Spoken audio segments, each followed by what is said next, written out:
Ako lang, dire-diretso ko na lang. Sige, sir. Sige, sir. Malinaw yung sinasaad ng Police Operational Procedure ng Philippine National Police.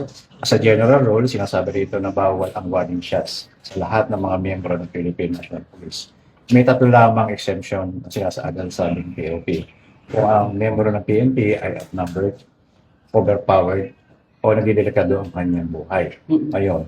Sa mga non-members ng Philippine National Police, may batas naman na nag-govern sa kahalintulad na insidente ng halimbawa ng warning shot. Nandiyan ang revised penal code na sinasabi about indiscriminate firing at yung possible charge na alarm and scandal.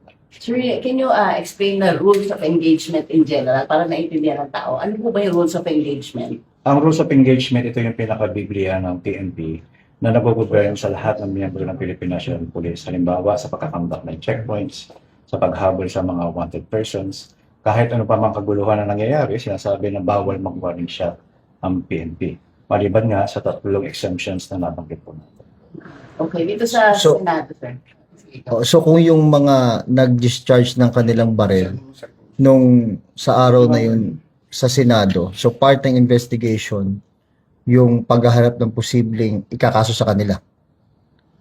Sinasabi ko nga po, kapag ikaw ay non-PNP personnel, ang posibleng kaharapin ng mga individual na pabutok ng kanilang armas ay sumasakop sa tinatawag natin na revised penal code, yung indiscriminate firing of firearms at saka alarms and scandal.